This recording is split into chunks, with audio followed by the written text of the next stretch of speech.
हम लोग class 9th civics का चैप्टर नंबर 2 स्टार्ट कर रहे हैं, जिस चैप्टर का नाम है the constitution design. The constitution design इस चैप्टर में बेसिकली हम लोग ये पढ़ने वाले हैं कि कॉन्स्टिट्यूशन क्या होता है और साथ ही साथ ये जो कॉन्स्टिट्यूशन है इंडिया का, इस कॉन्स्टिट्यूशन को डिजाइन कैसे किया गया, मतलब कैसे बनाया गया। सबसे पहली बात तो इसमें ये पढ़ना होता है कि कॉन्स्टिट्यूशन क्या होता है। तो कॉन्स्टिट्यूशन क्या, जब किसी कंट्री के रूल्स और रेगुलेशन किसी लीगल डॉक्यूमेंट में रिटर्न होते हैं, मतलब लिखे हुए होते हैं, तो वो उस कंट्री का डॉक्यूमेंट क्या कहलाता है, कॉन्स्टिट्यूशन। क्या कहेंगे उसको हम, कॉन्स्टिट्यूशन। तो हम कहेंगे व्हेन ऑल द लॉज और rules and regulation which is written in a book और written on a legal paper, it is called the constitution. उसको हम क्या कहते हैं, कॉन्स्टिट्यूशन। कॉन्स्टिट्यूशन को हिंदी में कहते हैं संविधान।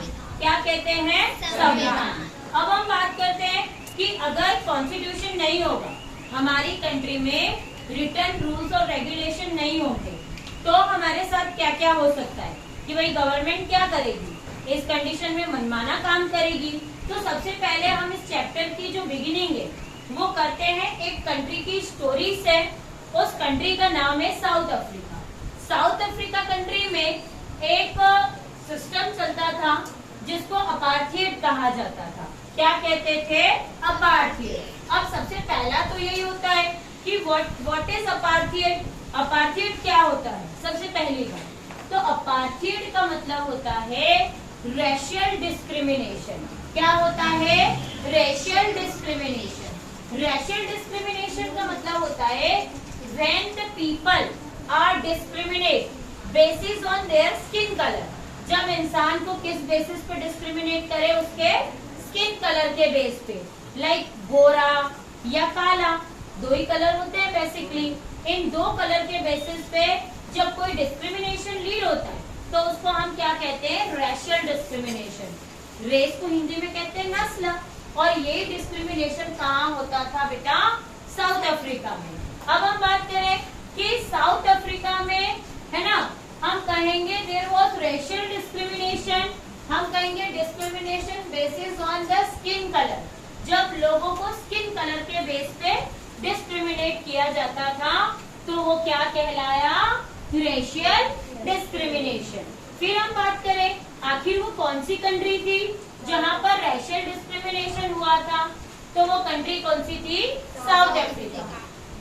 अब सवाल ये है कि साउथ अफ्रीका में ब्लैक और व्हाइट इन दो कम्युनिटी के बीच में क्या चल रहा था, डिस्क्रिमिनेशन। जो व्हाइट कम्युनिटी थी, मतलब जो गोरे लोग थे, ठीक है, वो लोग क्या करते थे, ब्लैक्स को डिस्क्रिमिनेट।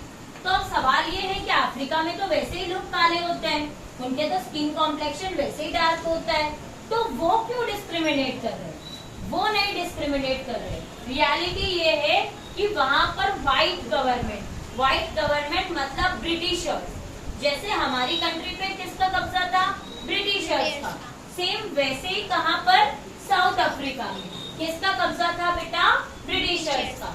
तो जो ब्रिटिशर्स की व्हाइट माइनॉरिटी गवर्नमेंट थी, वो साउथ अफ्रीका में ब्लैक और व्हाइट पीपल को क्या करती थी, सेपरेट, मतलब ब्लैक अलग होंगे और व्हाइट अलग होंगे, ठीक है। अब हम बात करें कि ब्लैक एंड इंडियन, अब हम बात करें वहाँ बेसिकली 3 रेस होती थी। एक तो होते थे व्हाइट पीपल मतलब ब्रिटिशर्स, गोरे लोग, ओके। सेकेंड होता था ब्लैक पीपल मीन्स हम कहेंगे those who were the South Africans, जो अफ्रीकन लोग थे वो क्या थे, black, and there was mixed race, है ना, they were known as coloured race. जो मिक्स्ड रेस थी वो लोगों में कौन आते थे बेटा, इंडियन। तो हम बात करें इंडियन एंड साउथ अफ्रीकन, ये लोग क्या फेस कर रहे थे, डिस्क्रिमिनेशन, भेदभाव, ठीक है। अब हम बात करेंगे black and Indian discrimination by the government. Discrimination कौन करता था, खुद गवर्नमेंट। तो जब गवर्नमेंट डिस्क्रिमिनेशन करेगी तो उस कंडीशन में क्या होगा कि भैया लोगों को कहीं भी न्याय नहीं मिलेगा, क्योंकि जब हमको जो प्रोटेक्ट करने वाला है वही जब भेदभाव करेगा तो डेफिनेटली लोगों के साथ में क्या होगा, अनफेयर होगा। तो ऐसा ही अनफेयर साउथ अफ्रीकन के साथ में हुआ, ठीक है। दे वर सेपरेटेड, जो ब्लैक पीपल्स थे उनको क्या किया जाता था, सेपरेट रखा जाता था, किससे, फ्रॉम व्हाइट पीपल, कि जो काले और गोरे लोग थे इनको क्या रखते थे बेटा, अलग अलग रखते थे, ठीक है। Like in education, health facility, black के लिए अलग, व्हाइट के लिए अलग। ब्लैक के लिए तो रियलिटी में कोई खास फैसिलिटीज नहीं। इन library, beaches, public places, even also in public toilets, वहां पर भी लोगों के साथ क्या होता था, डिस्क्रिमिनेशन होता था, ठीक है।